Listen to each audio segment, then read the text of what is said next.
அப்படி நாங்கள் அமர்ந்து கொள்வோம். ஆண்டுடைய நாம மகிமைப்படுவதாக. ஆண்டவர் மிகவும் நல்லவராக இருக்கிறார். எத்தனை பேர் ஆமீன் சொல்றீங்க? நாங்கள் கடந்த ஒரு சில வாரங்களாக நாங்கள் தேவனுடைய சுவிசேஷம் என்கிற தலைப்பில் நாங்கள் பார்த்து வருகிறோம். தேவனுடைய சுவிசேஷம், தேவனுடைய சுவிசேஷம் என்ற தலைப்பில் போன கிழமை நாங்கள் பார்த்தோம் வெற்றி உள்ள கிறிஸ்தவர். என்ன, இந்த உலகத்தில் நாங்கள் வெற்றி உள்ள கிறிஸ்தவர்களாக வாழ வேண்டும் என்று ஆண்டவர் அவருடைய சுவிசேஷத்தின் மூலமாக ஆண்டவர் நமக்கு வெளிப்படுத்துகிறார். ஏனென்றால் இந்த வேதாகமே ஒரு வெற்றியின் புத்தகமா இருக்கு. வெற்றியாளனா நம்மளை மாற்றுகிற புத்தகமா இருக்கு. இன்னும் சொல்ல போனா கிறிஸ்துவின் வெற்றியின் மூலமாக நாங்களும் வெற்றி உள்ளவர்கள் என்று அறிவிக்கிற புத்தகமா இருக்கு. நானும் நீங்களும் முற்றிலும் ஜெயம் கொள்ளுகிறவர்களா இருக்கிறோம். எத்தனை பேர் ஆமீன் சொல்றீங்க? எல்லாவற்றிலும் முற்றிலும் ஜெயம் கொள்ளுகிறவங்களா இருக்கிறோம். கிறிஸ்துவுக்குள்ள வாழ்றவங்களுக்கு எப்பொழுதுமே வெற்றி உண்டு. எத்தனை பேர் ஆமீன் சொல்றீங்க?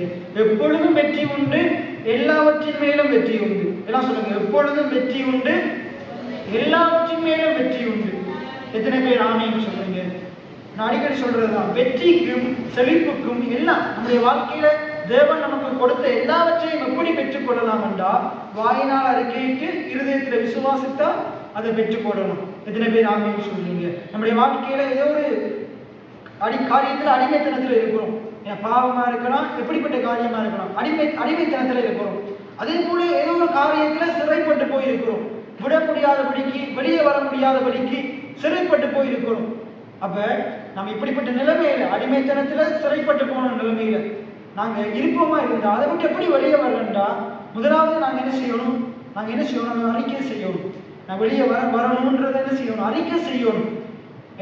ஆண்டுடைய வார்த்தை சொல்லுது, இந்த நியாயப்பிரமாண புஸ்தகம் யோசுவா 1:8, இந்த நியாயப்பிரமாண புஸ்தகம் உன் வாயை விட்டு பிரியாதிருப்பதாக, இவைகளின்படி நீ நடக்க கவனமாய் இருக்கும்படிக்கு இவைகளையே என்ன செய்து கொண்டிருப்பாயாக, நீ இரவும் பகலும் இவைகளை தியானித்துக் கொண்டிருப்பாயாக. இந்த வேத புஸ்தகத்தை தியானித்துக் கொண்டிருப்பாயாக.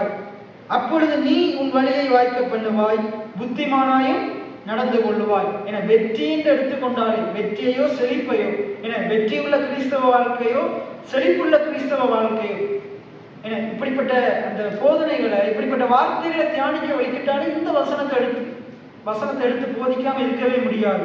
இந்த வசனத்தை நாங்கள் நிறைய நேரத்தில் நாங்கள் பார்த்துருக்கிறோம், இதை பற்றி சத்தியங்களை கேட்டிருக்கிறோம். ஆனா இந்த வசனம் நம்முடைய வாழ்க்கையில மிக முக்கியமான ஒரு வாக்குத்தத்தமா இருக்குது. எத்தனை பேர் ஆமீன் சொல்றீங்க?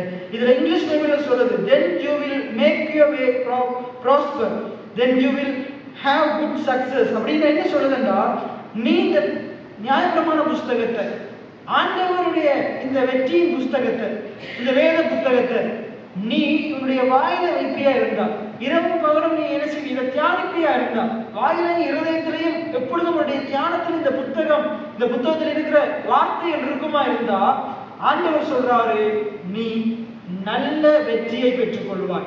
எத்தனை பேர் ஆமீன் சொல்றீங்க? அதை சொல்றது, then you will have good success. நீ நல்ல வெற்றியை பெற்றுக்கொள்வாய், நீ பெற்றுக்கொள்வாய். எத்தனை பேர் ஆமீன் சொல்றீங்க? ஆண்டவர் சொன்ன வாக்குத்தத்த வார்த்தையா இருக்குது. நல்ல வெற்றியை பெற்றுக்கொள்ளுவாய், செழிப்பை பெற்றுக்கொள்ளுவாய், நீ செழிப்படைவாய் என்று ஆண்டவர் சொல்றார். ஆண்டவர் நீங்க செழிக்க வேண்டும், நீங்க வெற்றி பெற வேண்டும் என்று ஆண்டவர் விரும்புகிறார். நம்ம குறைவுகளிலேயோ, பலவீனத்திலேயோ, வியாதியிலேயோ இருப்பது ஆண்டுடைய சித்தம் கிடையாது. அது ஆண்டவருக்கு பிரியம் கிடையாது. ஆண்டவர் விரும்புகிறாரு நீங்க நல்ல வெற்றியை பெற்றுக்கொள்ளணும், நல்ல அறுவடையை பெற்றுக்கொள்ளணும். சாதாரணமான அறுவடை அல்ல. அறுவடையை எல்லாரும் பெற்றுக்கொள்றாங்க. கடவுளுடைய பிள்ளைகள் நல்ல அறுவடையை பெற்றுக்கொள்ளணும், நல்ல பலன்களை பெற்றுக்கொள்ளணும். எத்தனை பேர் ஆமீன் சொல்றீங்க? எபிரேயர் 11:6 என்ன சொல்லுது? எபிரேயர் 11:6 வாசிங்க. விசுவாசம் இல்லாமல் தேவனுக்கு பிரியமா இருப்பது கூடாத காரியம், தேவனிடத்தில் சேருகிறவன் அவர் உண்டு என்றும். எத்தனை பேர் விசுவாசிக்கிறீங்க? நம்ம இப்ப ஒரு பாட்டு பாடணும், அழகான பாட்டு. அக்கினி சூளையில் எரிந்த போதும் சாத்ராக் மேசாக் என்ன செய்யறாங்க? அக்கினி சூளையில என்ன செய்யப்படுறாங்க? போடப்படுறாங்க. அங்க எரிந்த போதும் அவங்க பயப்படவே இல்லை. ஏனென்றால் அவங்களோடு ஒருவர் இருந்தார், அவங்களோடு ஒருவர் இருந்தார். பெரிய தேவன் அவங்களோடு இருந்தார். அனைத்தையும் அருளின தேவன், அனைத்தையும் உண்டாக்கின தேவன் அங்கு இருந்தார், அவர்களோடு இருந்தார். எத்தனை பேர் ஆமீன் சொல்றீங்க? அப்ப அதுல சொல்றது, கருகின வாசனை இல்லாமலே கருத்தோடு பாதுகாத்தார். அப்ப அந்த வசனம் சொல்லிட்டு பாருங்க, விசுவாசம் இல்லாமல் தேவனுக்கு பிரியமா இருப்பது கூடாத காரியம். தேவனிடத்தில் சேருகிறவன், அதாவது தேவனை தேடுகிறவன், ஏன்னா தேவனுடைய எப்பயும் தேவன் மேல பிரியமா இருக்கிறவன், தேவனை நாடுகிறவன், அப்படின்னா தேவனுடைய வார்த்தைகள்ல தியானமா இருக்கிறவன், தேவனை தேடுகிறவன், என்னை தேடுகிறவன் என்னை கண்டடைவான் அவனுடைய வார்த்தை சொல்லுது. அப்ப தேவனிடத்தில் சேருகிறவன் அவர் உண்டென்றும், தேவன் ஒருவர் இருக்கிறார், அவர் இருக்கிறார், அவர் இருக்கிறவராய் இருக்கிறார், தேவன் உண்டென்றும் தம்மை நோக்கி, அந்த வசனத்தை வாசிங்க, அவர் உண்டென்றும்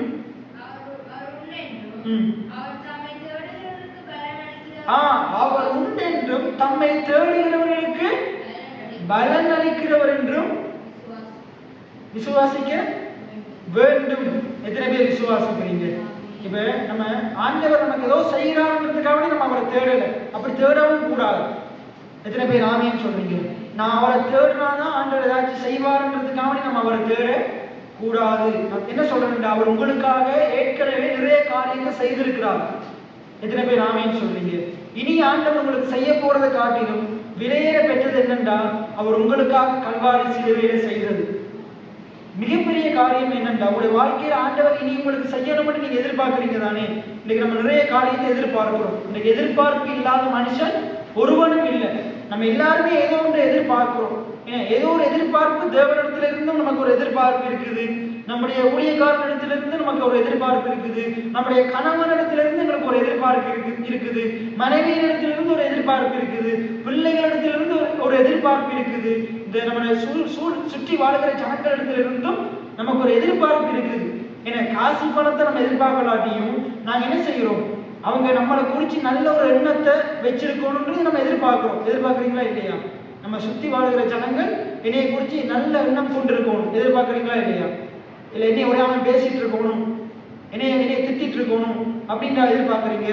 நம்ம அவனுக்கு என்னைய பத்தி ஒரு நல்ல எண்ணம் இருக்கணும்னு எதிர்பார்க்கிறோம். அப்ப ஏதோ ஒரு வகையில நமக்கு என்ன இருக்குது, எதிர்பார்ப்பு இருக்குது. அப்ப தேவனிடத்திலேயும் நமக்கு என்ன இருக்குது, எதிர்பார்ப்பு இருக்குது. எதிர்பார்ப்பு இருக்கிறது தப்பே இல்லை. எதிர்பார்ப்பு இருக்கிறது தப்பா? எதிர்பார்ப்பு நல்ல எதிர்பார்ப்பு இருக்கிறது தவறே இல்லை. ஆனா என்ன சொல்லுதுன்றா, வெறுமனே நாங்க கடவுளிடத்துல வரும்போது நம்ம ஒன்று அறிந்து வச்சிருக்கோம். என்ன அறிஞ்சு வச்சிருக்கோம்டா, இப்ப இனி நீங்க எதிர்பார்க்கிறீங்க தானே, அந்த காரியத்தை ஆண்டவர் உங்களுக்கு தருவார், நிச்சயமா தருவார். எத்தனை பேர் ஆமீன் சொல்லுங்க? ஆனா அதுக்காக கடவுளை தேடக்கூடாது, அதுக்காக கடவுளை தேடக்கூடாது. போன ஞாயிற்றுக்கிழமை நான் சொன்னேன், வீட்டு கூட்டங்களே நான் சொல்றது, ஆண்டவரை ஞாயிற்றுக்கிழமை சேர்ச்சுக்கு ஆலயத்துக்கு வரணும், ஆலயத்துக்கு போகலாட்டி பாஸ்டர் வீட்டுக்கு வந்துடுவார், பாஸ்டர் கோல் அடிச்சிருவார், அதுக்காக நீ வரக்கூடாது. கடந்த காலத்துல அதுக்காகவே தான் வருவாங்க, பாஸ்டருக்கு போயிட்டு ஒரு தலையை காட்டிட்டு வந்துடுவோம், அதுக்காக வரக்கூடாது. ஆலயத்துக்கு என்னத்துக்கு வரணும்? கடந்த காலம் முழுவதும், கடந்த கிழமை முழுவதும் ஆண்டவர்களை பாதுகாத்திருக்கிறார். எத்தனை பேர் ஆமீன் சொல்றீங்க? அது அவர் நன்றி செலுத்தும் விதமாக, அவருக்கு என்னுடைய துதி பலிகளை, சோஸ்திர வழிகளை செலுத்தும் விதமாக. சோஸ்திர வழியில் என்ன? சோஸ்திர வழியிடுகிறவன் என்னை மகிமைப்படுத்துகிறான். ஆண்டவர் உதவிகளின் கனியாக சோஸ்திர வழியில பிரியமா இருக்கிறார், துதிகள்ல பிரியமா இருக்கிறார், துதிகள்ல வாசம் பண்ணவன் என்று சொல்லி இருக்கிறார். அப்ப அவரை மகிமைப்படுத்துறதுக்காக வேண்டி நான் வரேன். அப்ப தேவனிடத்துல ஏன் வரணும்? ஏதோ ஒன்று அவருக்கு அப்பதான் நான் வந்தா தான் அவர் தருவாருன்றதுக்காக வேண்டி வரல, அவர் ஏற்கனவே நிறைய காரியங்களை செய்திருக்கிறார். எத்தனை பேர் ஆமீன்னு சொல்றீங்க? இப்ப நான் உங்களுக்கு சொல்றேன், உங்களோட வாழ்க்கையில் நிறைய பிரச்சனை இருக்கலாம், நிறைய கடனோ பல்வேறுபட்ட சூழ்நிலை இருக்கலாம், நிறைய சூழ்நிலை இருக்கலாம், உங்களுக்கு தான் தெரியும், அதெல்லாம் தேவன் அறிஞ்சிருக்கிறார். ஆனா நான் உங்களுக்கு சொல்றேன் என்னென்றா நீங்க நான் சொல்றேன், இனி வரப்போற நாட்கள்ல ஆண்டவர் உங்களுடைய பிரச்சனைகள் வந்து உங்களை விடுவிக்க போறாரு. அப்ப நீங்க எப்படி விடுவிக்க போறாருன்றா, நீங்க இப்ப இருக்கிற பிரச்சனையையும் இனி வரப்போகிற பிரச்சனையின் மேல உங்களோட கண்ணை வைக்க கூடாது. இப்ப இருக்கிற பிரச்சனையிலையும் இனி வரப்போகிற பிரச்சனையின் மேல கண்ணை வச்சு பயந்து கொண்டிருக்க கூடாது. அது பிரச்சனை வரத்தான் போகுது, உபத்திரவம் வரத்தான் போகுது, துன்பம் வரத்தான் போகுது, நிந்தனைகள், அவமானங்கள், ஏமாற்றங்கள், தோல்விகள் வரத்தான் போகுது. ஆனா வந்தாலும் ஆண்டவர் அதுல இருந்தெல்லாம் உங்களை விடுவிப்பார். எத்தனை பேர் ஆமீன்னு சொல்றீங்க? இஸ்ரவேல் ஜனங்கள் அவங்க இருக்கிற பிரச்சனையே பார்த்து கொண்டிருந்தாங்க. கடந்த காலத்துல ஆண்டவர் செய்ததை பார்க்கவே இல்லை. ஆனா திரும்பி என்னத்தை பார்த்தாங்க? பின்னுக்கு என்னத்தை பார்த்தாங்க? அவங்களுடைய பிரச்சனையை பார்த்தாங்க. அவங்க எங்கிருந்து வந்தாங்களோ அதை பார்த்தாங்க. அவங்களுடைய பழைய நாட்டை முடித்த வாழ்க்கையை பார்த்தாங்க, எகிப்தை பார்த்தாங்க, பார்வோனை பார்த்தாங்க, என்ன அங்க அடிமைத்தனத்துல வாழ்ந்ததை பார்த்தாங்க. ஆனா என்னத்தை பார்க்கல? கடந்த காலத்துல ஆண்டவர் எகிப்திலிருந்து விடுவித்ததை பார்க்கவே இல்லை. ஆண்டவர் செய்த நன்மையை பார்க்கல. யோர்தானை கடக்க வச்சதை பார்க்கல. எரிகோவை தகர்த்தெறிந்ததை பார்க்கல. என்ன பல சத்துருக்களுக்கு ராஜாக்களின் கைக்கு நீங்களாக்கி விடுவித்ததை பார்க்கல. வியாதியிலிருந்து மீட்டதை பார்க்கல. எகிப்தியருக்கு வந்து ஒரு வியாதியும் வரப்பண்ணாம இவங்களை பாதுகாத்தது அதெல்லாம் மறந்து போனாங்க. வெள்ளியோடும் பொண்ணோடும் புறப்பட பண்ணினதை மறந்து போனாங்க. ஆண்டவர் செய்த நன்மையை மறந்து போனாங்க. ஆனா அவங்களுடைய வாழ்க்கையில அன்றைக்கு வருகிற பிரச்சனையே, அன்றைக்கு பசியும் பெருசா வேண்டி கொண்டிருந்தாங்க. அன்றைக்கு அவங்களுக்கு இறைச்சி தேவைப்பட்டுச்சு, அதுக்காக ஆண்டவரை மறுதளிக்கிறாங்க. அன்றைய தினத்தில் வருகிற புதிய பிரச்சனைக்காக வேண்டி எவ்வளவோ பிரச்சனைகளுக்கு காப்பாற்றின ஆண்டவரை மறந்து போனாங்க. ஆண்டவரை விட்டு விட்டாங்க. இன்றைக்கு நம்முடைய சபையில இன்னும் அநேக சபைகள் நடக்கிறது அதுதான். இன்றைக்கு வாழ்க்கையில் இருக்கிற பிரச்சனைகளுக்காக வேண்டி எவ்வளவோ நன்மைகள் பிரச்சனைகள் இருந்து விடுவித்த ஆண்டவரை நிறைய ஜனங்கள் மறந்து போயிட்டாங்க. இப்படிப்பட்ட பிரச்சனை மேல பிரச்சனை அதிகரித்து கொண்டுதான் போகும். ஆனா பிரச்சனைகள் மத்தியிலையும் கடவுளை தேடுகிறவனுக்கு ஆண்டவர் அவனுக்கு நடுவான் என்ற பிரச்சனைகள் இருந்து விடுவிப்பார். எத்தனை பேர் ஆமேன்னு சொல்றீங்க? நாங்க பார்க்கிறோம், சாத்ராக் மேஷாக் அக்கினி சூழலில் இருக்கிறாங்க. பெரிய ஒரு பிரச்சனை, 7 மடங்கு எரிகிற அக்கினி சூளை. ஆண்டவர் அங்க அவங்க நடுவில் நிற்கிறார், அவங்களோடு இருக்கிறார். நாங்க யாரையும் வணங்க மாட்டோம் உறுதியா இருக்கிறாங்க. கடவுள் அவங்களோடு இருக்கிறார். எத்தனை பேர் ஆமேன்னு சொல்றீங்க? அப்ப எதிர்பார்ப்பு நிச்சயமா நல்லது, தவறே கிடையாது. நம்ம தேவனிடத்தில் எதிர்பார்ப்போம். தேவனை தேடுகிறவன் அவர் உண்டு என்றும் தம்மிடத்தில் சேருகிறவனுக்கு பலன் அளிக்கிறவர் என்றும். அப்ப நீங்க எப்படி விசுவாசிக்கணுமோ ஆண்டவர் எனக்கு பலன் அளிப்பார். எத்தனை பேர் ஆமேன்னு சொல்றீங்க? அவன் பைபிள் சொல்லுது, அவர் வரும்போது அவனவனுடைய கிரியைக்கு தக்கதாக அவனவனுக்குரிய பலன் அவரோடு கூட வருகிறது. எத்தனை பேர் ஆமேன்னு சொல்றீங்க? அவரோடு கூட என்ன வருதான்? உங்களுடைய கிரியைக்குரிய பலன் வருதான், நீங்க அறிக்கை செய்ததற்குரிய பலன் வருதான். எத்தனை பேர் ஆமேன்னு சொல்றீங்க? சரி, அப்ப தேவனிடத்துல நாங்க என்ன செய்யறோம்? எதிர்பார்க்கிறோம். என்னத்தை எதிர்பார்க்கிறோம்? நீங்க தேவனிடத்துல என்னத்தை எதிர்பார்க்கிறீங்க? என்னத்தை எதிர்பார்க்கிறீங்க? ஆண்டவர் எனக்காக ஏற்கனவே நிறைய காரியத்தை செய்து முடித்திருக்கிறார். எத்தனை பேர் ஆமேன்னு சொல்றீங்க? கல்வாரி சிலுவையில என்னுடைய பாவங்கள், சாபங்கள், அக்கிரமங்கள், தரித்திரங்கள், வியாதி, வறுமை, வேதனை, இப்படிப்பட்ட எல்லாவற்றிற்கும் உரிய திறவை எனக்கு தந்திருக்கிறார், விடுதலை எனக்கு தந்திருக்கிறார். எத்தனை பேர் விசுவாசிக்கிறீங்க? என் ஆண்டவர் எனக்காக யாவையும் செய்து முடித்தார். எத்தனை பேர் விசுவாசிக்கிறீங்க? அப்ப எனக்காக கல்வாரி சிலுவையில் இவை அனைத்தையும் செய்தவர் இன்றும் செய்ய வல்லவரா இருக்கிறாரு, இனியும் செய்ய வல்லவரா இருக்கிறார். எத்தனை பேர் ஆமேன்னு சொல்றீங்க? அப்ப நாங்க என்ன செய்யணும்? இந்த சுவிசேஷம் நமக்கு என்ன அறிவிக்குது? இயேசு உங்களுக்காக எல்லாத்தையும் செய்து முடித்துட்டாருன்னு அறிவிக்குது. முதலாவது சுவிசேஷமே என்ன தெரியுமா? பைபிள்ல இருக்கிற முதலாவது சுவிசேஷம் என்ன தெரியுமா? ஆதியாகமம் 3:15. எல்லாம் திருப்பிக் கொள்ளுங்க. ஆதியாகமம் 3:15. ஆதியாகமம் 3:15. நான் உனக்கும் ஸ்திரிக்கும் உன் வித்துக்கும் அவள் வித்துக்கும். முதலாவது அறிவிக்கப்பட்ட சுவிசேஷமே இதுதான். ஆதியாகமம் 3:15. அங்க தேவன் என்ன சொல்றாரு? தேவன் என்ன சொல்றாரு? நான் செய்வேன் என்று சொல்றாரு. அவர் செய்கிறார். அங்க யாருடைய செயல்? யாருடைய செயலை பத்தி சொல்லப்படுது? தேவனுடைய செயலை பத்தி சொல்லப்படுது. அங்க வேத வல்லுநர்கள் சொல்றாங்க, இதுதான் பைபிள்ல இருக்கிற முதல் சுவிசேஷம். முதலாவது அங்க அதிகாரத்திலே முதலாவது பகுதியிலே வந்துருது முதல் சுவிசேஷம். அங்க மோசே எழுதியிருக்கிறார். அங்க என்ன சொல்றாரு பாருங்க, உன் வித்துக்கும் அவள் வித்துக்கும் நான் என்னத்தை உண்டாக்குவேன்? பகையை உண்டாக்குவேன். என்ன சொல்றாரு? தேவன் செய்வார், தேவன் உண்டாக்குவார், தேவன் ஒரு காரியத்தை உண்டாக்குவார். மனுஷனுடைய மீட்புக்காக, மனுஷனுடைய ரட்சிப்புக்காக, பாவத்தில் விழுந்த மனுஷனுடைய ரட்சிப்புக்காக தேவன் ஒரு காரியத்தை செய்வார். எத்தனை பேர் ஆமேன்னு சொல்லுங்க? நம்ம செய்யறது இல்ல, நமக்காக தேவன் ஒரு காரியத்தை செய்வார். அந்த வசனத்தை திருப்பி வாசிங்க. உனக்கும் ஸ்திரிக்கும் உன் வித்துக்கும் அவள் வித்துக்கும் பகையை உண்டாக்குவேன். அவர் யார்? இயேசு கிறிஸ்து. அப்ப இயேசுவை பத்தி எங்க சொல்லப்படுது? ஆதியாகமத்திலே சொல்லப்படுது. அவர் இயேசு கிறிஸ்து என்னத்தை நசுக்குவாரா? அந்த சாத்தானின் தலையை நசுக்குவார். சாத்தான் என்ன செய்வானா? அவர் குதிங்காலை நசுக்குவான். ஆண்டுடைய குதிங்கால், அதாவது அவன் இயேசுவை மரணத்துக்குள்ள கொண்டு போவான். அங்க சொல்லப்படுது உனக்கும் ஸ்திரிக்கும். சர்ப்பத்தை பார்த்து சொல்லப்படுது. அதுக்கு மேல உள்ள வசனத்துல பாருங்க, சொல்லுது பாருங்க, அப்பொழுது தேவனாகிய கர்த்தர். அப்ப இதை சொல்றது யாரு? தேவனாகிய கர்த்தர் சொல்றாரு. யாரை பார்த்து சொல்றாரு? சர்ப்பத்தை பார்த்து, பிசாசை பார்த்து சொல்றாரு, பிரச்சனையை பார்த்து சொல்றாரு. பிரச்சனையை பார்த்து சொல்றார், சூழ்நிலையை பார்த்து சொல்றார். இப்ப நீங்க எப்படி பேசணும்னு அறிந்து கொள்ளுங்க. பிரச்சனையை பார்த்து, உங்களுக்கு எதிராக நிற்கிற பிசாசை பார்த்து, பிசாசின் கிரியைகளை பார்த்து, வான மண்டல பொல்லாத சேனைகளை பார்த்து, உங்களுக்கு உங்களுடைய வாழ்க்கையில உங்களுக்கு எதிராக வந்திருக்கிற அந்த தடையை பார்த்து நீங்க என்ன சொல்லணும், எப்படி பேசணும் என்று பாருங்க. அங்க கர்த்தர் என்ன செய்யறாரு? சர்ப்பத்தை பார்த்து சொல்றாரு, நீ இதை செய்தபடியால் சகல நாட்டு மிருகங்களிலும் சகல காட்டு மிருகங்களிலும் சபிக்கப்பட்டிருப்பாய். நீ உன் வயிற்றினாலே நகர்ந்து உயிரோடு இருக்கும் நாளெல்லாம் மண்ணை தின்பாய். அப்படின்னு என்னத்தை சொல்றாரு? அந்த பிரச்சனைக்கு என்ன ஆக வேண்டும் என்று சொல்றார், அந்த மலைக்கு என்ன ஆக வேண்டும் என்று சொல்றார். இந்த ரெண்டு சம்பவமும் பாருங்க, மாட்டு பயணங்கள் இருக்கிறது. இதுவும் கிட்டத்தட்ட உண்டு. ஏசன் அத்திமரத்தை பார்த்து எப்படி சொன்னாரோ அதே போலதான் இந்த தேவனாய கர்த்தர் சர்ப்பத்தை பார்த்து சொல்றாரு. இன்னைக்கு நீங்க உங்களுடைய வியாதியை பார்த்து, வறுமையை பார்த்து இதைத்தான் சொல்லணும். எத்தனை பேர் ஆமேன்னு சொல்றீங்க? என்னுடைய வியாதியே நீ அழிந்து போவ, நீ இல்லாம போவ. இன்னைக்கு நம்ம என்ன செய்து கொண்டிருக்கிறோம்?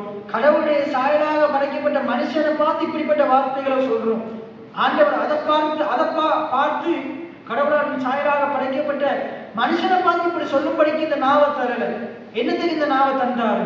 கடவுளை துதிக்கிறதுக்கும் தந்தாரு, அதே போல நம்முடைய பிரச்சனைகளுக்கு எதிராக பேசுவதற்கும் தந்தார். எத்தனை பேர் ஆமேன்னு சொல்றீங்க? சரி, அப்ப நீ மண்ணை தின்பாய். அதுக்கு அடுத்தது சொல்றாரு பாருங்க, கர்த்தர் தான் சொல்றாரு. யாரை பார்த்து சொல்றாரு? சாத்தானை பார்த்து சொல்றாரு. இப்ப என்ன சொல்றாரு பாருங்க, உனக்கும், அதாவது சாத்தானுக்கும் ஸ்திரீக்கும், யாரு? ஏவாளுக்கும். சாத்தானுக்கும் ஏவாளுக்கும், சாத்தானுடைய வித்துக்கும் அவள் வித்துக்கும், சாத்தானுடைய வித்துக்கும் அவள் வித்துக்கும், சாத்தானுடைய பிள்ளைகளுக்கும் அந்த ஸ்திரீயின் வித்தாகிய இயேசுவுக்கும் பகையை உண்டாக்குவேன். அவர் யாரு? இயேசு கிறிஸ்து. அந்த ஸ்திரீயின் வித்தாகிய இயேசு கிறிஸ்து, கன்னி மரியாளிடத்துல வந்த இயேசு கிறிஸ்து என்ன செய்வானா? இந்த சாத்தானுடைய தலையை நசுக்குவாராம். எத்தனை பேர் ஆமேன்னு சொல்றீங்க? தலையை நசுக்குவாராம். நீ, அந்த சாத்தானை பார்த்து சொல்றாரு, நீ அவர் குதிங்காலை நசுக்குவா என்றார். அப்ப இதான் முதல் சுவிசேஷம். இன்னைக்கு ஆண்டவர் என்ன செய்திருக்கிறாரு? சாத்தானின் தலையை கல்வாரி சிலுவையில நசுக்கிட்டார். எத்தனை பேர் ஆமேன்னு சொல்றீங்க? உங்களுக்காகவும் எனக்காகவும் ஆண்டவர் சாத்தானின் தலையை நசுக்கிட்டார். எத்தனை பேர் ஆமேன்னு சொல்றீங்க? அப்ப இதுதான் முதலாவது சுவிசேஷமா இருக்குது. அப்ப அவர் சிலுவையில வெற்றி பெற்றார். எத்தனை பேர் ஆமேன்னு சொல்றீங்க? கல்வாரி சிலுவையில இயேசு வெற்றி பெற்றார். இப்ப நீங்க 2 கொரிந்தியர் 2:14 வாங்க. 2 கொரிந்தியர் 2:14 இதை நாங்க போன கிழமை பார்த்தோம். 2 கொரிந்தியர் 2:14 அது என்ன சொல்லுது பாருங்க. நாங்க போன கிழமை இந்த விளக்க பைபிள்ல இருந்து பார்த்தோம். TRV இலங்கை தமிழ் மொழிபெயர்ப்பு என்ற பைபிள்ல இப்படி சொல்லப்படுது. அது நம்முடைய பைபிள் எப்படி சொல்லப்படுதுன்னா, கிறிஸ்துவுக்குள் எங்களை வெற்றி சிறக்க பண்ணி. இந்த பைபிள்ல வாசிங்க, கிறிஸ்துவுக்குள் வாசிங்க. என்ன சொல்லுங்க? கிறிஸ்துவுக்குள் எப்பொழுதும் எங்களை வெற்றி சிறக்க பண்ணி, எங்களை வெற்றி சிறக்க பண்ணி. அப்ப கிறிஸ்துவுக்குள்ள வாழுகிற எங்களுக்கு எப்பொழுதும் வெற்றி உண்டு. எல்லாம் சொல்லுங்க, கிறிஸ்துவுக்குள் வாழ்கின்ற எனக்கு எப்போதும் வெற்றி உண்டு. எத்தனை பேர் ஆமேன்னு சொல்றீங்க? ரைட், தொடர்ந்து வாசிங்க. ரைட், எல்லா இடங்களிலேயும். ஆனா இந்த வசனம் மேல சொல்லுது பாருங்க, கிறிஸ்துவுக்குள் எப்பொழுதும் எங்களை வெற்றி சிறக்க பண்ணி. அப்ப எங்களுடைய வெற்றியை ஆண்டவர் எங்களுக்கு கொடுக்கிறார். எத்தனை பேர் ஆமேன்னு சொல்றீங்க? எங்களுடைய வெற்றியை, என்னுடைய வெற்றியை ஆண்டவர் எனக்கு கொடுக்கிறார். எத்தனை பேர் ஆமேன்னு சொல்றீங்க? இன்னைக்கு நான் உங்களுக்கு சொல்றேன், உங்களுக்கான அனைத்து பகுதியிலையும் வெற்றியை ஆண்டவர் கொடுத்திருக்கிறார். இந்த ஊழியத்துல நான் அடைய வேண்டிய, நம்முடைய சபை அடைய வேண்டிய வெற்றியை ஆண்டவர் ஏற்கனவே எனக்கும் நம் அனைவருக்கும் கொடுத்திருக்கிறார். எத்தனை பேர் ஆமேன்னு சொல்றீங்க? அதே போல உங்களோட குடும்ப வாழ்க்கையில் இருக்கிற ஒவ்வொரு பகுதியிலையும் இருக்கிற தேவையான வெற்றியை ஆண்டவர் ஏற்கனவே கொடுத்துட்டார். நீங்க விசுவாசிக்கிறீங்களா? ஆண்டவர் உங்களுக்கு கொடுத்திருக்கிறார், வெற்றியை உங்களுக்கு கொடுத்திருக்கிறார். விசுவாசிக்கிறீங்களா? வெற்றியை கொடுத்திருக்கிறார். இப்ப யோசுவா 1:8 என்ன சொல்றது? அந்த வெற்றியை நம்ம தான் சுதந்திரித்துக் கொள்ளும். எப்படி சுதந்திரித்துக் கொள்றது? காலேபு யோசுவாவை எப்படி காணாமக்குள்ள போறது?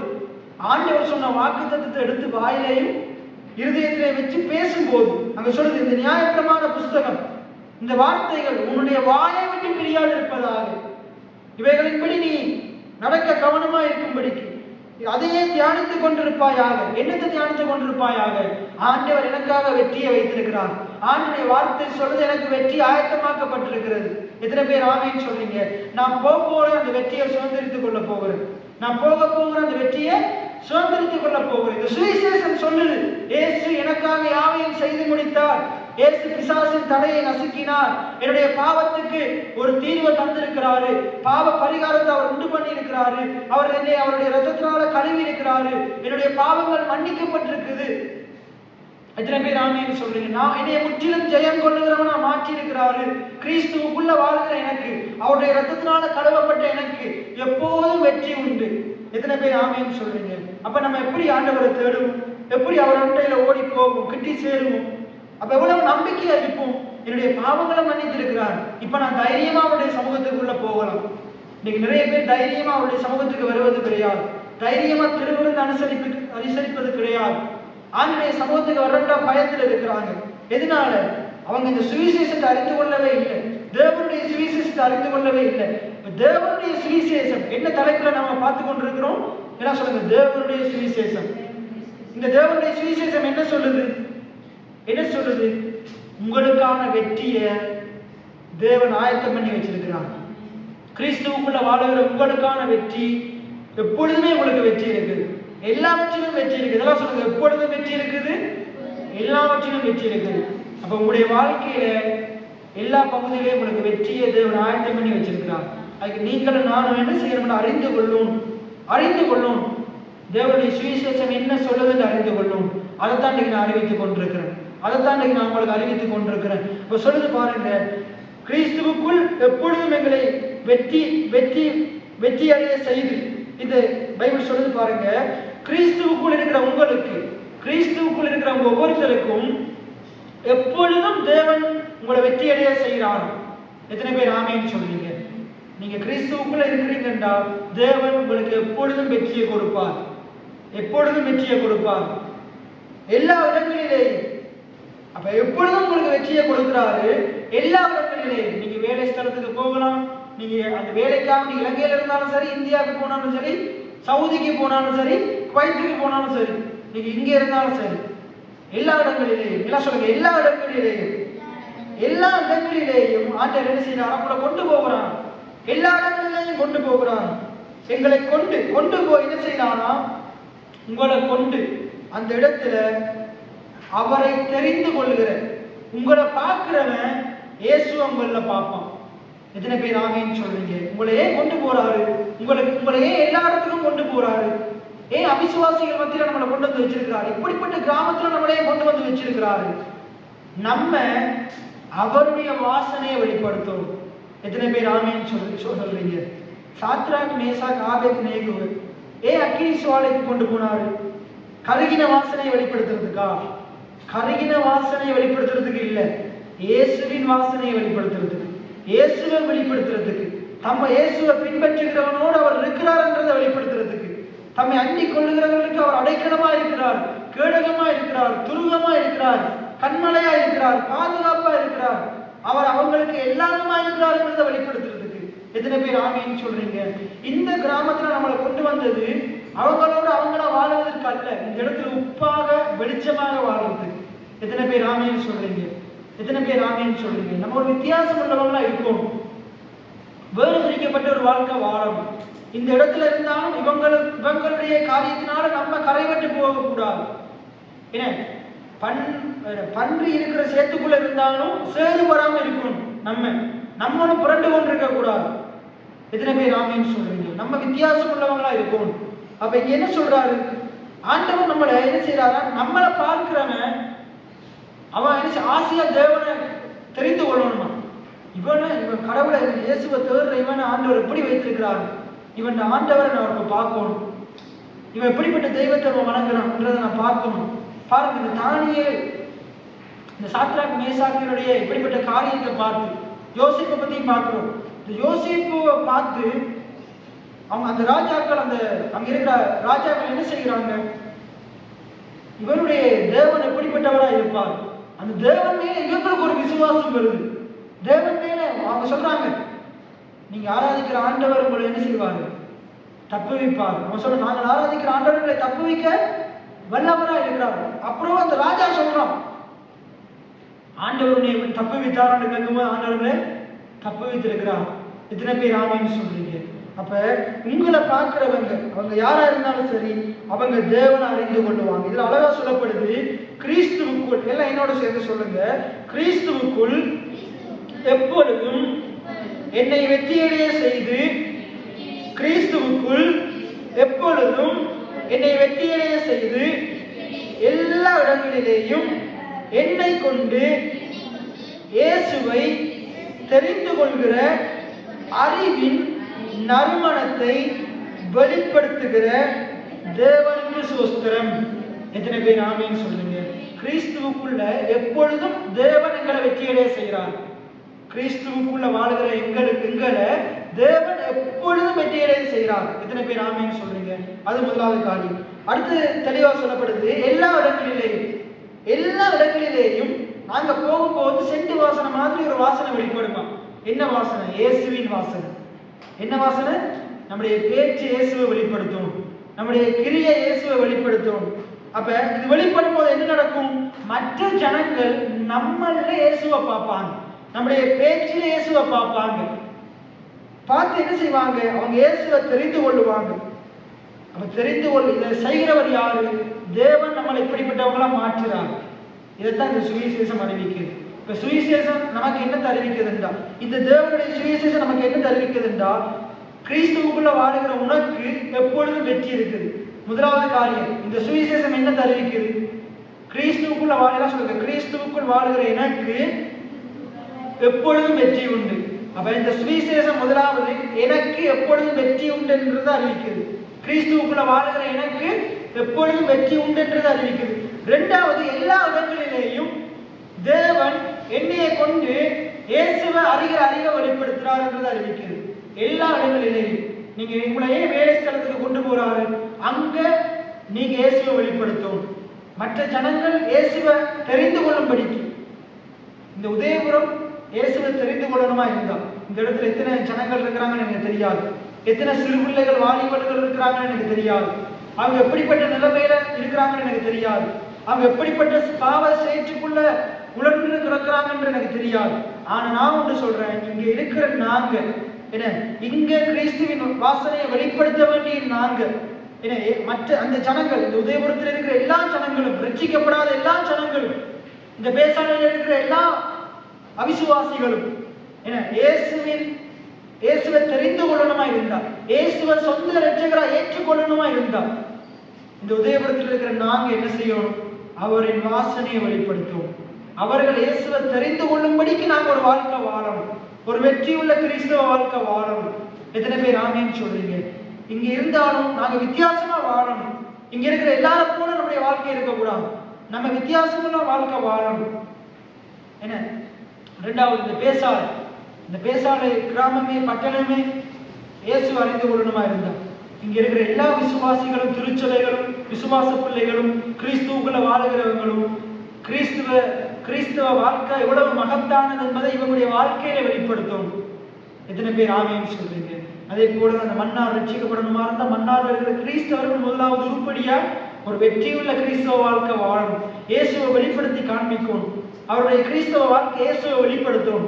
அடுத்தது, இலங்கை தேசம் ரட்சகர் அறிந்து கொள்ளணுமா இருந்தா, இலங்கை தேசத்துல இருளில் வாழ்கிற ஜனங்கள் கிறிஸ்துவ அறிந்து கொள்ளணுமா இருந்தா, இந்த இலங்கை தேசத்தில் இருக்கிற ஒவ்வொரு கிறிஸ்தவர்களும் கிறிஸ்துவின் அறிகிற அறிவின் வாசனையை வெளிப்படுத்தும்.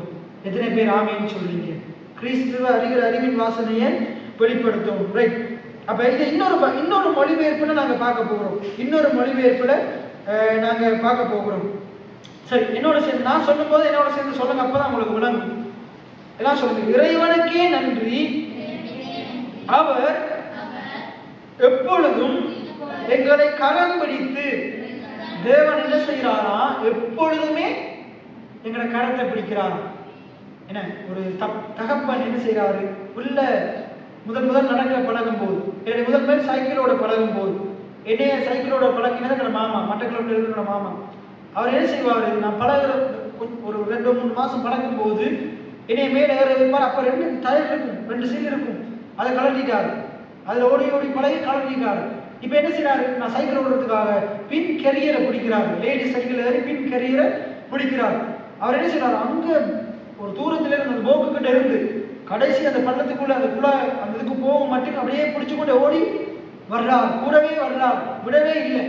அப்ப நான் என்ன செய்யறேன், ஸ்டார்ட்ல பின்னுக்கு திரும்பி திரும்பி பாக்குறேன். கொஞ்ச நாள் போனோன்னு எனக்கு ஒரு நம்பிக்கை வந்துருச்சு, இவர் எனக்கு பின்னுக்கே என்ன செய்வாரு, எனக்கு பின்னுக்கே வருவார் நம்பிக்கை வந்து இவ்வளவு நாள் என்ன செய்யறேன், 2-3 நாட்களாக திரும்பி பார்த்து என்ன செய்யறேன், மாமா பிடிச்சிருக்காரு தானே, நான் விழமாட்டேன்னு ஓடுனேன்னா இப்ப நான் என்ன செய்யறேன், திரும்பி பார்க்காம ஓடி பழகி இப்ப நான் அங்க போயிட்டு சைக்கிளை திருப்புற பார்த்த ஆளை, பின்னுக்கு சைக்கிளை கரியரை பிடிச்சிட்டு இருந்த ஆளை காணல.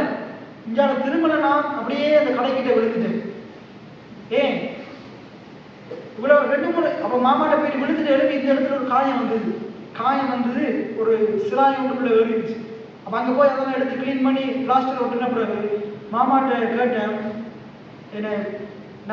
எனக்கு கேட்டேன், ஏன் விட்டீங்க, கூட வந்திருக்கலாமே. அப்ப அவர் என்ன சொன்னாரு, அப்படியே வாழ்நாள் முழுக்க இப்படியே கொண்டு போறதா இல்லை, நம்மளை பழக்க வைக்கிறார், நம்மளை போதித்து நடத்துறார், நம்மளை கற்பிக்கிறார். எத்தனை பேர் ஆமேன்னு சொல்றீங்க? தேவன் இப்ப பாருங்க, நம்ம பழக விட்டு தேவன் நம்மளை கைவிடல. கிறிஸ்தவ வாழ்க்கைக்குள்ள நாங்கள் ரட்சிக்கப்பட்ட பிறகு தேவன் நம்மளை இப்படி கைவிடல. தேவன் தொடர்ந்து நம்மளை கரம் பிடித்து நடத்துறார்.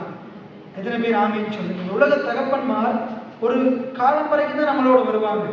அதுக்கு பிறகு அவங்க வயதான பிறகு இப்படிப்பட்ட நிறைய சூழ்நிலைகள் வரும்போது நம்மளை விட்டுட்டு என்ன செஞ்சிருவாங்க, போயிடுவாங்க. ஆனா தகப்பன் தாய் உருவாவதற்கு முன்னே தாயின் கற்பத்திலே உங்களை தெரிந்து கொண்ட ஆண்டவர் ஒருவர் இருக்கிறார். அந்த நாள் முதற்கொண்டு கடைசி நாள் வரைக்கும் அவர் உங்களை கரம் பிடித்து நடத்துவார். அவர் உங்களை கைவிடவே மாட்டார். எத்தனை பேர் ஆமேன்னு சொல்றீங்க? அங்க சொல்றது பாருங்க, இறைவனுக்கே நன்றி, தேவனுக்கே நன்றி.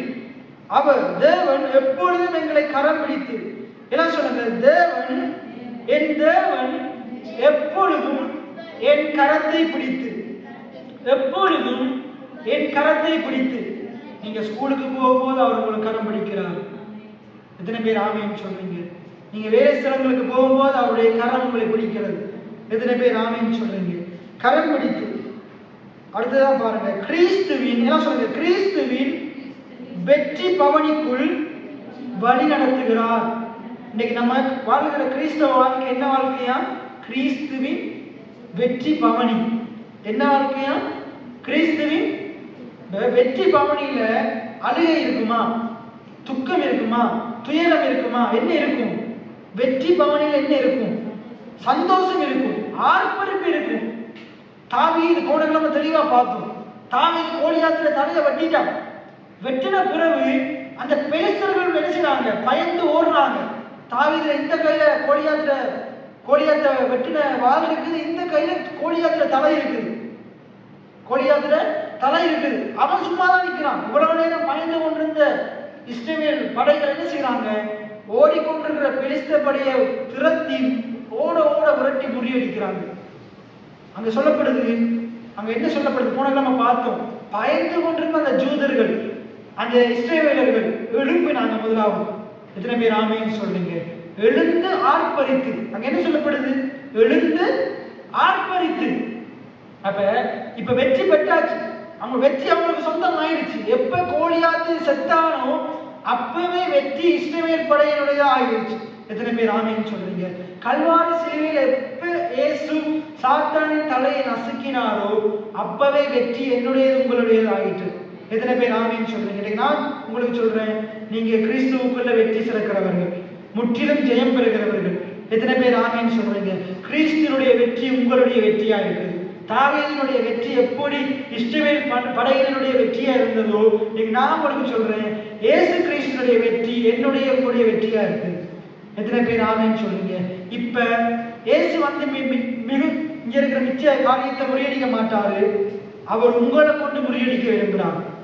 எத்தனை பேர் ஆமேன்னு சொல்றீங்க? அங்கால புரோபேட் தாவீது தான் முழு பெலிஸ்தரை வெட்டினாரா? இல்ல, அவனுக்கு பின்னுக்கு இருந்த இஸ்ரவேலர் தான் முழு பெலிஸ்தரை மேற்கொண்டாங்க. இன்னைக்கு ஆண்டவர் உங்களை கொண்டு இந்த உலகத்தில் இருக்கிற எல்லா பிரச்சனைகளையும் எல்லா சத்துருக்களையும் ஆண்டவர் முறியடிக்க விரும்புகிறார். அதனால ஆண்டவர் உங்களுக்கு எனக்கு சொல்றாரு, பிசாசை எதிர்த்து நில்லுங்கள், அப்பொழுது அவன் ஓடி போவான். சரி, அப்ப இங்க சொல்றது, தேவன் எங்களை கரம் பிடித்து என்ன செய்யறாங்க? எப்பொழுதும் எங்கள் கரத்தை பிடித்து கிறிஸ்துவின் வெற்றி பவனிக்குள் வழி நடத்துகிறார். இன்னைக்கு நாங்க வாழ்கிற கிறிஸ்தவ வாழ்க்கை இயேசுவினுடைய வெற்றி பவனியா இருக்குது. எத்தனை பேர் ஆமீன் சொல்றீங்க? இயேசுவினுடைய வெற்றி பவனியில நாங்க நடந்து கொண்டிருக்கிறோம்.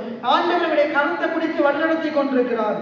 அப்ப இங்க என்ன சொல்லப்படுது? இப்படி எல்லாம் சொல்றது, இப்படி அவரை பற்றிய அறிவின் நறுமணம் போல் எங்கள் மூலமாக எல்லா இடங்களிலும் பரவ செய்கிறார். அப்ப இப்ப அவர் என்ன செய்யறாரா? நம்முடைய கரத்தை பிடிச்சி இயேசுவினுடைய வெற்றி பவனியில நடத்தி கொண்டு போகிறாரா. இப்ப நாங்க என்ன, நம்முடைய வாழ்க்கை என்னது? இயேசுவினுடைய வெற்றி பவனி, இயேசுவினுடைய வெற்றி பவனி. இப்ப உதாரணத்துக்கு உங்களுக்கு விளங்குறதுக்காக சொல்றேன். இந்த இடத்துல நாங்க என்ன செய்யறோம்? நாங்க எங்களோட சேர்ச் ஆக்களுக்கும் ஊராக்களுக்கும் கிரிக்கெட் மேட்ச் ஒன்று வைக்கிறோம். இப்போ மெட்ச் ஒன்று வைக்கிறோம், நீங்க எல்லாம் பார்க்க வர்றீங்க. என்ன எல்லாம் பெரிய ஒரு மெட்ச் ஒன்று வைக்கிறோம், பார்க்க வர்றீங்க. வெற்றி பெறுற ஆக்களுக்கு வந்து என்ன ஒரு 1 லட்சம் ரூபாய் என்ன பணப்பரிசும் கோப்பை பெரிய கப்பும் கொடுக்குறாங்க. பெரிய கப்பும் கொடுக்குறாங்க, கொடுத்து மெடல் எல்லாம் போடுறாங்கன்னு வைங்களேன். இப்படி ஒரு வெற்றி, இவ்வளவு பெரிய ஒரு மெட்ச் ஒன்று நடக்குது. அப்ப எல்லாம் அந்த கிராமமே வந்து சூழ்ந்து நின்று மெச்சை பார்க்குது. இப்ப நாங்க வெற்றி பெற்றுட்டோம். நம்மளுடைய சர்ச் டீம் வெற்றி பெற்றுட்டு வைங்களேன். இப்ப நாங்க என்ன செய்கிறோம்? இருக்கிற நம்மளுடைய சர்ச்சில் இருக்கிற எல்லாம் வாகனம் எல்லாம் வாகனத்தை எல்லாம் எடுத்துக்கொண்டு கொடிகள் எல்லாம் எடுத்துக்கொண்டு என்ன செய்கிறோம்? நாங்க வெற்றி பெற்றதை கொண்டாடும் விதமாக, ஆண்டவர் தான் வெற்றியை தந்தாரு என்று நாங்க என்ன ஆண்டவருடைய நாமத்தை மகிமைப்படுத்தும் விதமாக நம்ம என்ன செய்யறோம்? கிறிஸ்துமஸ் நாளில் என்ன செய்யறோம்? இயேசு பிறந்துட்டாருன்னு சொல்லி என்ன செய்கிறோம்? துக்கப்பட்டு கொண்டு போறோமா? சந்தோஷமா ஆடி பாடி என்ன செய்யறோம்? பலூன் எல்லாம் கட்டி கம்ப செஞ்சு நத்திரப்பாவைகள் எல்லாம் வாங்கி சோடிச்சு என்ன சந்தோஷமா ஊருக்கு எங்க சுற்றி வர்றோம். ஏன்னா அதே போல மெச்சில வெற்றி பெற்றோன்னு என்ன செய்யறோம்? இந்த எல்லா சொந்தக்குள்ள போய் கிறிஸ்துமஸ் நாட்கள் எல்லா வீட்டுக்குள்ளையும் போயிட்டு இயேசு பிறந்திருக்கிறாரு, பெத்லகேம்ல பிறந்திருக்கிறாரு, நாசரேத்துல பிறந்திருக்கிறாரு, தாவீதுல பிறந்திருக்கிறாரு, மாட்டுக்குட்டியில பிறந்திருக்கிறாரு. எப்படி எல்லாம் இயேசுவை அறிவிக்க முடியுமோ, எப்படியெல்லாம் பாட்டு பாடி வார்த்தைகளை சொல்லி டெக்ஸ்ட கொடுத்து நத்தர் பாப்பா மூலமா, ஆட்டம் பாட்டம் மூலமா, நல்ல பாடல்கள் மூலமா, வார்த்தை மூலமா அறிவிக்க இயலுமோ, எப்படியெல்லாம் சுவிசேஷத்தை அவங்களுக்குள்ள வெளிப்படுத்த முடியுமோ, அறிவிக்க முடியுமோ, அப்படியெல்லாம் என்ன செய்கிறோம்? அறிவிக்கிறோம். இது வெறுமனே நாங்க கிறிஸ்துமஸ் நாட்கள்ல செய்யற காரியம் அல்ல. ஒவ்வொரு நாளும் நாங்க வாழ்கிற வாழ்க்கை வெற்றி வாழ்க்கை. எத்தனை பேர் ஆமேன்னு சொல்றீங்க?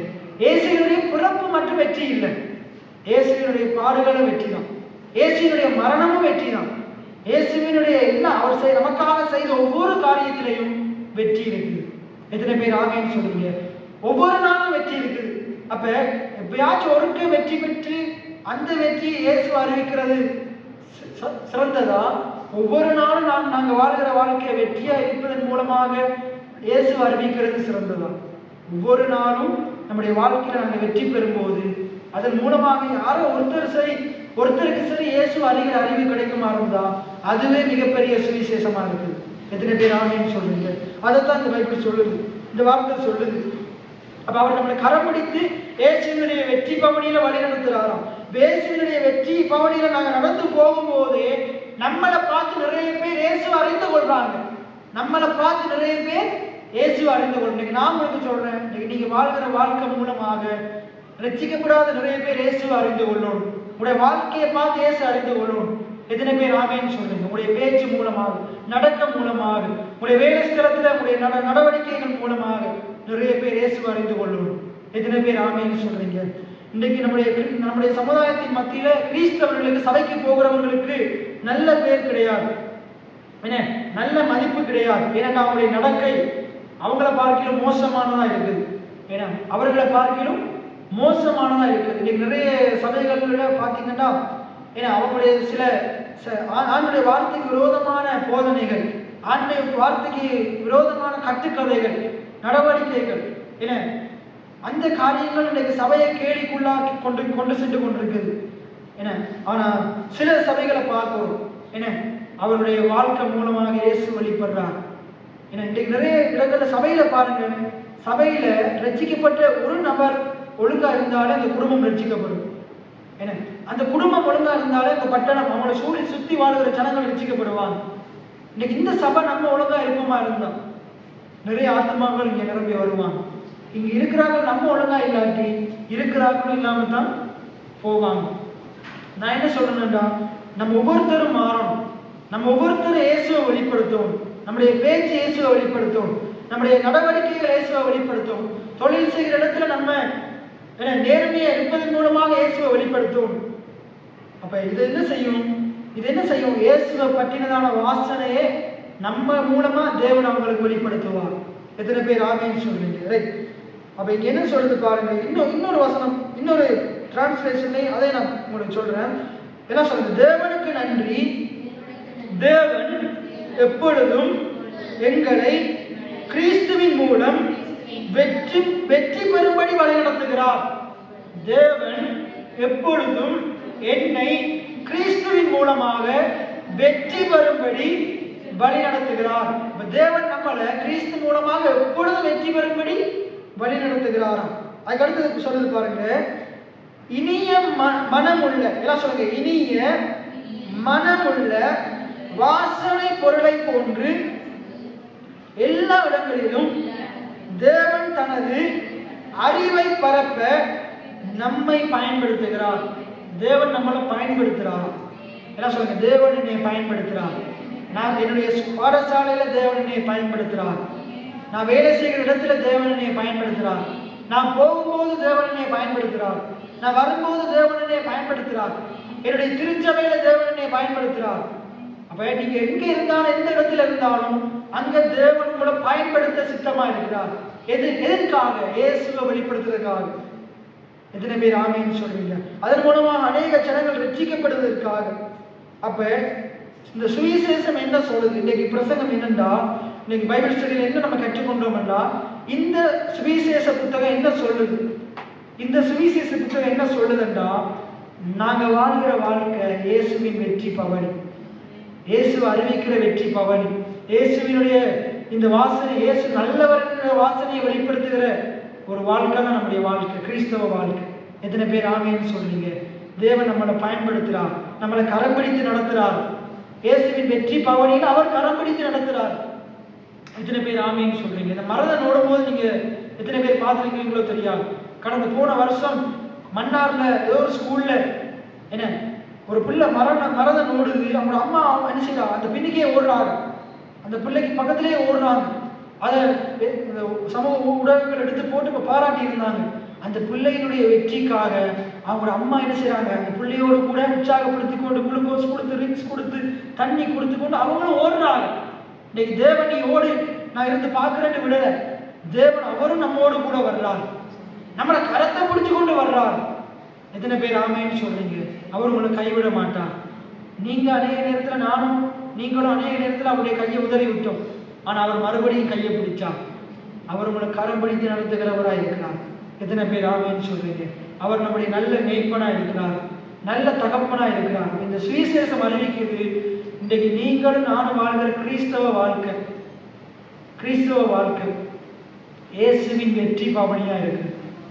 ஏன்னா நீங்க ஒழுங்கா சரியான ஆவிக்குரிய ஜீவியம் கிறிஸ்தவ வாழ்க்கை வாழ்வீங்களா இருந்தால் ஒரு நாள் இயேசு நீங்க உங்களுடைய ஒரு நாள் வாழ்க்கையை இயேசுவினுடைய வெற்றியை தான் பிரதிபலிக்கும். நம்ம ஒழுங்கா வாழலாட்டி அது இயேசு தோற்று போனோன்ற பொய் செய்தியை பரப்புற மாதிரி போயிடும், துர்ச்செய்தியை பரப்புற மாதிரி போயிடும். நான் கேட்கிற இயேசு தோற்று போனாரா வெற்றி பெற்றாரா? இயேசு வெற்றி பெற்றார். அப்ப உங்களுடைய பேச்சு, நடக்க, கிரியை எல்லாமே இயேசு வெற்றி பெற்றார் என்பதை ஜனம் அறிந்து கொள்ளும்படிதான் இருக்கணுமே ஒழிய உங்களை பார்க்கிறவன் செத்த கடவுளை தான் அவன் வணங்குறான்னு சொல்ற மாதிரி இருக்க கூடாது. இன்னைக்கு நிறைய பேருடைய வாழ்க்கை அப்படித்தான் இருக்குது. அவங்கள பார்க்கறவங்க இயேசுவை பார்க்க முடியுமா? நாங்கள் ஆராய்ந்து பார்ப்போம். நீங்க உங்களை சோதித்து பாருங்க, மற்றவங்களை பார்க்க தேவையில்லை. நம்மளும் சோதித்து பார்ப்போம்.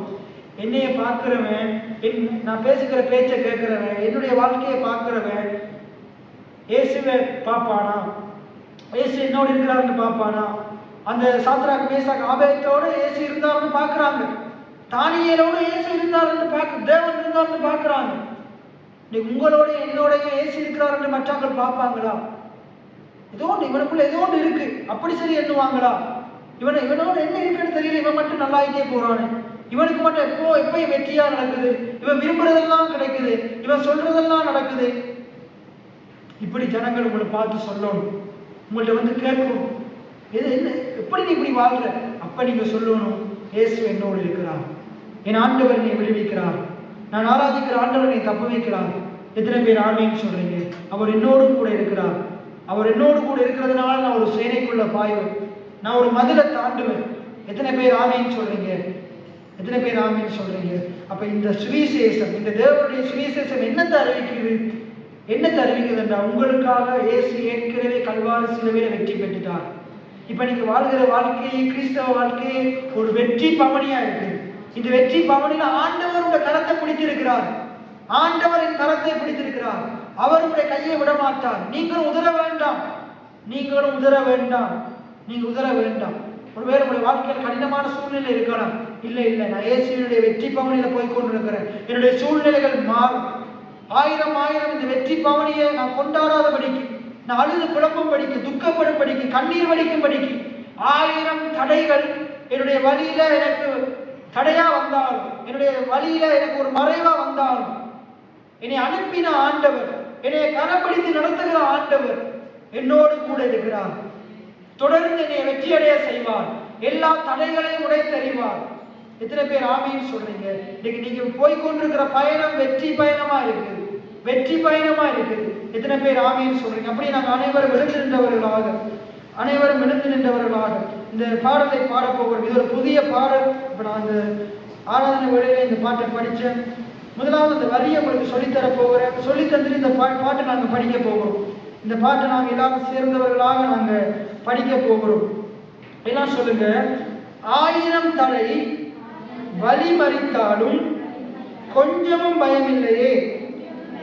ஆயிரம் தடை வழிமறித்தாலும் கொஞ்சமும் தடை இல்லையே. நம்ம வாழ்கிற வாழ்க்கையில எத்தனை ஆயிரங்கள் தடைகள் வந்தாலும், கடந்த காலத்தில் நிறைய தடைகள் வந்தது, ஆண்டவர் அந்த தடைகளை உடைத்தறிந்தார். நான் உங்களுக்கு சொல்றேன், இனி தடைகள் வந்தாலும் ஆண்டவர் உடைத்தறிவார். ஏனென்றால் ஆண்டவர் உங்களுடைய கரத்தை பிடித்திருக்கிறார். அவர் உங்களோடு இருக்கிறார், உங்கள் சார்பாக இருக்கிறார். ஆண்டவர் என்ன சொல்லியிருக்கிறார்? நான் உன்னோடு இருந்து நான் செய்யும் காரியம் பயங்கரமா இருக்கும். இஸ்ரவேல் ஜனங்கள் வனாந்திரத்தில் நடந்து போகும்போது, 40 வருஷம் நடந்து போகும்போது எத்தனையோ தடைகள் வந்தது. கானானுக்குள்ள போகாதபடிக்கு நிறைய தடைகள் வந்தது. மனதிலையும் தடைகள் வந்தது, எண்ணங்கள்லையும் தடைகள் வந்தது, அவங்க போகிற பாதையிலையும் நிறைய தடைகள் வந்தது. ஒவ்வொரு தடையையும் தேவன் தகர்த்தெறிய உதவி செய்தார். தடைகளை தாண்டி செல்ல உதவி செய்தார். எத்தனை பேர் ஆமீன் சொல்றீங்க? நான் உங்களுக்கு சொல்றேன், இன்னைக்கு அவர் கிறிஸ்துவ விசுவாசிக்கிற உங்களுக்கு எத்தனை தடை வந்தாலும் அது எல்லாத்தையும் தாண்டி ஓட செய்வார். எத்தனை பேர் ஆமீன் சொல்றீங்க? எல்லாவற்றின் மேலும் வெற்றியை உங்களுக்கு தருவார். எத்தனை பேர் ஆமீன் சொல்றீங்க? ரைட், நாங்கள் எல்லாரும் சேர்ந்து பாட போகிறோம். ஆயிரம் தடை வழிமறித்தாலும் கொஞ்சமும் பயமில்லையே. ஆயிரம் தடை வழிமறித்தாலும் கொஞ்சமும் பயமில்லையே. அனுப்பிய தேவன் பெரியவரே, என் தடையிலும் பெரியவரே. சொல்லும், அனுப்பிய தேவன், அனுப்பிய தேவன் பெரியவரே, என் தடையிலும் பெரியவரே. ஆயிரம் தடைவழி, ஆயிரம் தடைவழி மறித்தாலும் கொஞ்சம் பயமில்லை. ஆயிரம் தடைவழி, ஆயிரம் தடைவழி மறித்தாலும் கொஞ்சம் பயமில்லை. அனுப்பிய பெரியவரே, என் தடையிலும் பெரியவரே. அனுப்பிய என் தடையிலும் பெரியவரே. ஆயிரம் தடை, மறுபடி அறிக்கை செய்வோமா? ஆயிரம் தடை வழி மறித்தாலும் கொஞ்சம் பயமில்லை. அனுப்பிய பெரியவரே, என் தடையிலும் பெரியவரே. ஆயிரம் தடை, ஆயிரம் தடை வழி மறித்தாலும் கொஞ்சம் பயமில்லை. அனுப்பிய பெரியவரே, என் தடையிலும் பெரியவரே. இந்த பாடலை இன்னும் 2 வரி சொல்லுது, அதை நாங்கள் பார்த்து இந்த பாடலை முழுமையா படிப்போம். என் பாதங்கள் கல் மீது இடராமல் கண் வைத்து காப்பவரே.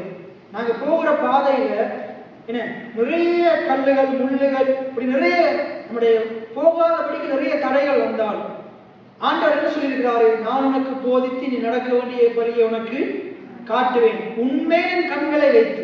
இப்ப சொல்றாரு, நீ போற வழியில கல்லோ முள்ளோ உன்னுடைய பாதத்தை சேதப்படுத்தாதபடிக்கு ஆண்டவர் உண்மையில கண் வைத்து உன்னை பாதுகாக்கிறார், கண் வைத்து காக்கிறார். எப்பக்கம் சத்துரு உன்னை அழிக்க வந்தாலும் உனக்கு நடுவுல நின்று ஆண்டவர் உன்னை பாதுகாக்கிறார். எத்தனை பேர் ஆமீன் சொல்றீங்க? அதுல சொல்றது என்ன சொல்றாங்க? என் பாதங்கள் கல் மீது இடராமல் கண் வைத்து காப்பவரே, என் பாதங்கள் கல் மீது இடராமல் கண் வைத்து காப்பவரே, எப்பக்கம் சத்துரு முயன்றாலும் நடுநின்று காப்பவரே, எப்பக்கம் சத்துரு முயன்றாலும் நடுநின்று காப்பவரே. இன்னொரு வரி சொல்லுது, அக்கினி சூளையில் எரிந்த போதும் என் பக்கம் நின்றவரே, அக்கினி சூளையில் எரிந்த போதும் என் பக்கம் நின்றவரே, கருகின வாசனை இல்லாமலே கருத்தோடு காத்தவரே. சொல்றது, ஏல் மோஷா என்னை காப்பவரே, ஏல் மோஷா உருவாக்கினீரே, உருக்குலைந்த யாக்கோப் என்னை இஸ்ரவேலாய் மாற்றினீரே. எத்தனை பேர் ஆமீன் சொல்றீங்க? சரி, நாங்க படிக்க போகிறோம். என் பாதங்கள் கல் மீது இடராமல் கண் வைத்து காப்பவரே. என்னோட சேர்ந்து நீங்க படிங்க. இந்த பாட்டை நாங்க பாடமாக்கி நாங்க இன்னும் அழகா படிச்சு இந்த ஜெபத்தை நாங்க முடிப்போம். கையில உற்சாகமா படிப்போம்.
Hare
நாங்கள் வாழ்கிற கிறிஸ்தவ வாழ்க்கை ஒரு வெற்றி பவனியாக இருக்கிறது.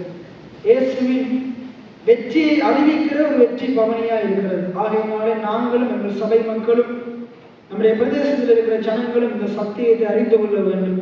அவர்கள் வாழ்கிற வாழ்க்கை தோல்விகரமாக இருந்தால் இயேசுவின் வாசனையை வெளிப்படுத்த முடியாது. ஆனால் வெற்றியாக இருக்கும்போது ஒவ்வொரு ஆண்டவரை விசுவாசிக்கிற, கிறிஸ்துவை விசுவாசிக்கிற, இயேசுடைய பாட மரணம் உயிர்த்தெழுதலை விசுவாசிக்கிற, இந்த மெய்யான சத்தியத்தை சுவிசேஷத்தை விசுவாசிக்கிற ஒவ்வொரு கிறிஸ்தவருடைய வாழ்க்கையும் வெற்றியா இருக்கும்போது அந்த வெற்றி இயேசுவின் வெற்றியை இந்த உலகத்துக்கு அறிவிக்கும். அதன் மூலமாக அநேக பிள்ளைகள், ஆண்டவரை அறியாத பிள்ளைகள் ஆண்டவரை அறிந்து கொள்வார்கள், ஆண்டவருடைய வாசனையை அறிந்து கொள்வார்கள் என்று இந்த சத்தியம் சொல்லுகிறது. ஆண்டவர் அருமையான இந்த சத்தியத்தை எங்களோடு பேசின தேவனுக்காக, இதை இந்த உலகம் அறிந்து கொள்ளும்படிக்கு தேவன் வெளிப்படுத்திட வேண்டும்படியாக இந்த வார்த்தையை ஒப்புக் கொடுத்து குமாரன் ஜெபம் பண்ணுங்கள்.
இனாத்துமாவே கர்த்தரை ஸ்தோத்திரி, முழுவதுமே கர்த்தருடைய பரிசுத்த நாமத்தை ஸ்தோத்திரி.